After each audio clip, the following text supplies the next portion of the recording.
Before I get into, well, I think I can cover it, cover along with here. I want to go back with something I taught last week and try to just cover that a little bit better. But let's pick up in Mark chapter 13, just for sake of review. Let's see how well we've been paying attention. This section of Mark chapter 13 specifically covers what series of teachings? They have one name. What? The Olivet Discourse. Yes, it is a series of teachings that Jesus gives to his disciples in answer to their question. When shall these things be? What shall be the sign of the coming and the end of the world? That's what they want to know. Because they had just been in the temple and seen the wonder and beauty of the temple. And Jesus said, there's not going to be one stone left upon another. That is a big deal to the Jewish patriot. Their identity as a nation, I cannot stress this enough, was tied into that temple. It was a big deal. And it was a glorious temple. It was a grand construction, a massive undertaking, one of the wonders of the ancient world. Even Titus, when he came and sacked Jerusalem, felt bad about destroying the temple. That is just how glorious this thing was. So for Jesus to say, hey, it's coming down, it meant a lot to the disciples. They want to know when. When? Tell us when. And so we see Jesus gave some generic signs of the times, things that will be coming. Last week we looked at something more specific. He said that there was going to be this abomination of desolation. And I want to cover that again just briefly because I didn't do a very good job of explaining it last week. So what is the abomination of desolation? When we come to Scripture, remember when we study the Bible, there's this rule of Bible study that Scripture, any given passage of Scripture, has only one interpretation. Meaning, it says one thing and means exactly what it says. That's our interpretation. How we interpret the Scriptures when we come to the Bible and ask, what does the Bible mean? However, Scripture can have multiple applications. Only ever one interpretation, multiple applications. This abomination of desolation thing, what is the interpretation of it? It's something that is going to be so detestable that is spoken of by Daniel that it renders the holy place empty and inoperable. Remember, it can have more than one application. In Daniel's day, he was speaking of a coming event, the desecration of the temple by a king, a Greek king named Antiochus IV or Antiochus Epiphanes. Antiochus, he came into the temple and he erected a statue to Zeus in the temple and offered a pig on the altar and defiled the temple, defiled the holy place. It was this abomination, this detestable thing that rendered the holy place empty, desolate. It was an abomination of desolation. But there are actually three total events that take place in Scripture that can be applied to this phrase, this saying, this abomination of desolation. One is the events of Antiochus Epiphanes. The second is the destruction of Jerusalem by Titus. Remember, the disciples are asking in context here, when is this happening? And what was it they were asking about? The destruction of Jerusalem.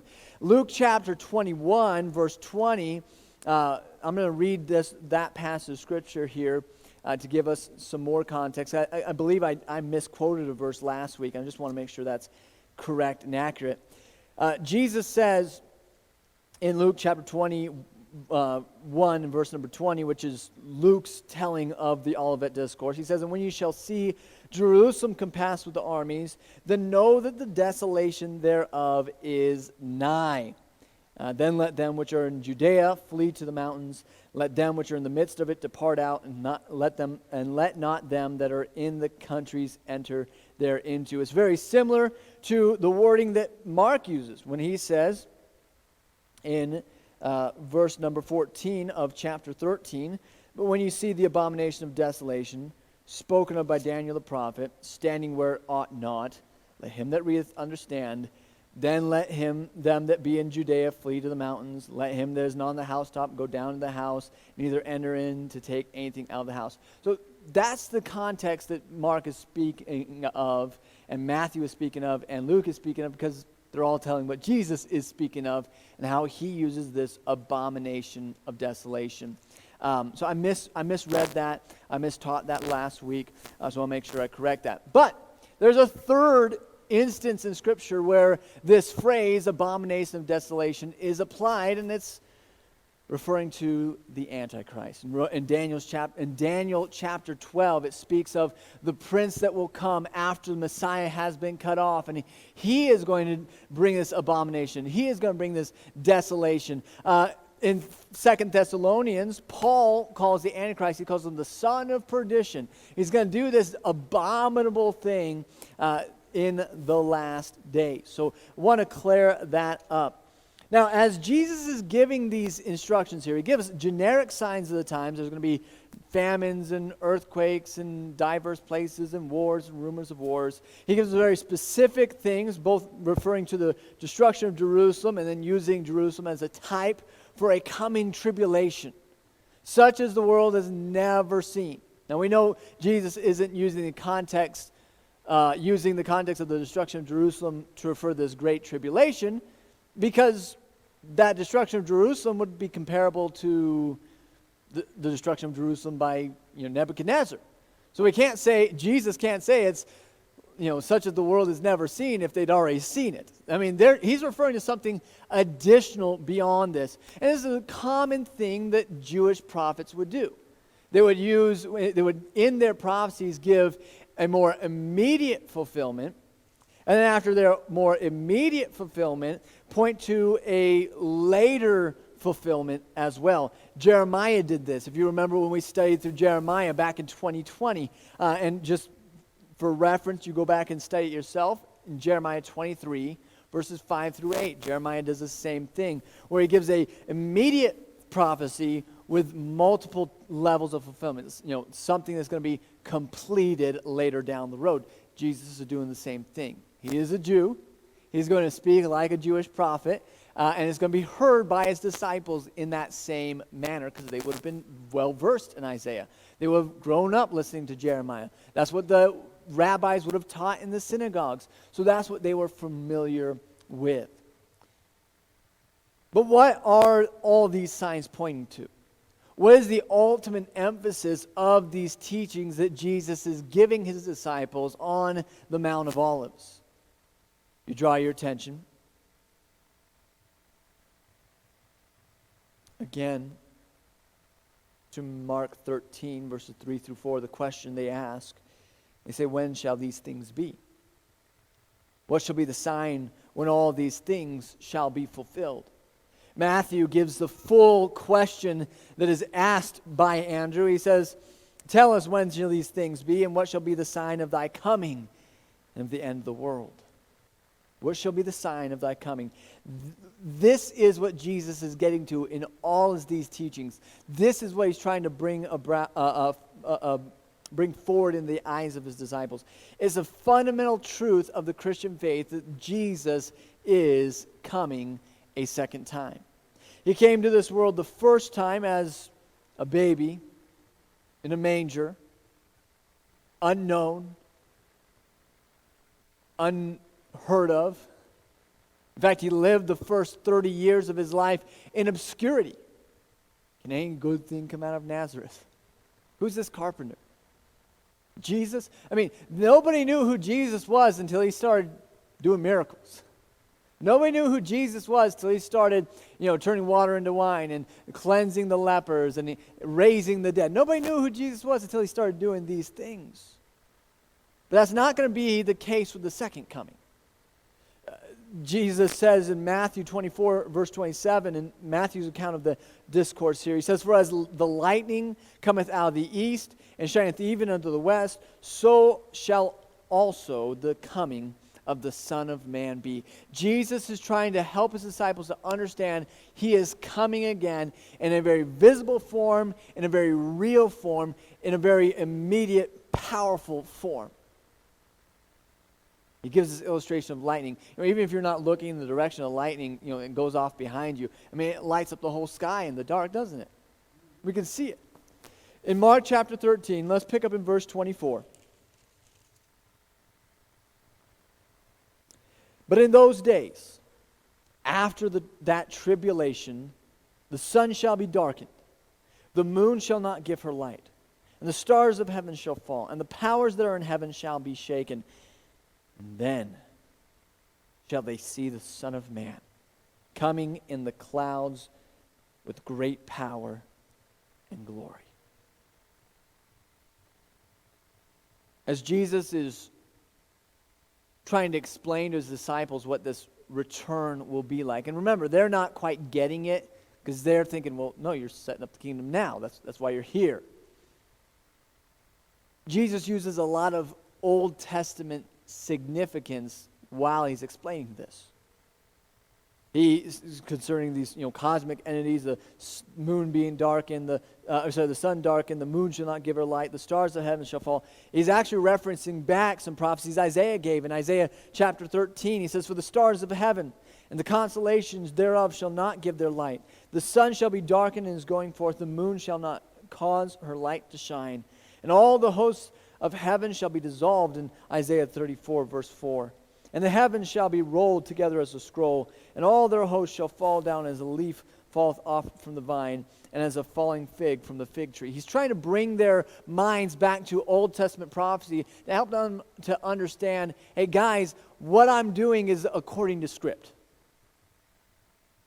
Everything's falling into place the way it's supposed to. He's already told them multiple times, we're going to Jerusalem, I'm going to be betrayed, I'm going to die. So that's what's going to happen next. But he is going to come again. And it's not a new teaching that he's giving. It's not something totally off the wall. It's something that already the prophets have spoken of. He uses this title, Son of Man. And let me emphasize the importance of that. He says the Son of Man, this is the coming of the Son of Man. Here's what it's going to be like. The Son of Man is a title given of the Messiah in Daniel chapter 7. It says, I saw in the night visions, and behold, one like the Son of Man came with the clouds of heaven, and came to the Ancient of Days, and they brought him near before him. And there was given him dominion and glory and a kingdom, that all people, nations, and languages should serve him. His dominion is an everlasting dominion, which shall not pass away, and his kingdom that which shall not be destroyed. Jesus is trying to help them understand, I am coming again. There's going to be tribulation. There's going to be persecution. There's going to be all these things, but take hope because I am coming again. I am the Son of Man. I am going to receive the power and glory. I am going to receive the kingdom that shall not be destroyed. That is happening. Don't lose hope. Don't lose sight in those promises of the Old Testament. And he gives them a parable. Notice in verse 28, he says, now learn a parable of the fig tree. When her branch is yet tender and putteth forth leaves, ye know that summer is near. So ye in like manner, when ye shall see these things come to pass, know that it is nigh, even at the doors. Verily I say unto you that this generation shall not pass till all these things be done. We are in a perfect season of the year to understand that parable. Because things have been waking up. The trees have put out their brand new leaves. The blossoms have come out. The bees have been swarming the trees in the parking lot. My apple trees were full of honeybees. The plants and the flowers, they're doing their part. They're preparing. And when we look at these things, we know, hey, it's May. The trees have woken up. It's getting warmer. Summer is just around the corner. And just as we can look at these things and know summer's around the corner, it's about to happen, so also Jesus says you can see these signs of the times, you can see these things happening, and know then that my coming, know then that my return is very near. It's at the door. And the emphasis Jesus gives here is found in these remaining verses. He says in verse number 31, he says, heaven and earth shall pass away, but my words shall not pass away. There's surety there. But of that day and that hour knoweth no man. No, not the angels which are in heaven, neither the Son, but the Father. Take ye heed, Watch and pray, for ye know not when the time is. For the Son of Man is as a man taking a far journey, who left his house, and gave authority to his servants, to every man his word, or his work, and commanded the porter to watch.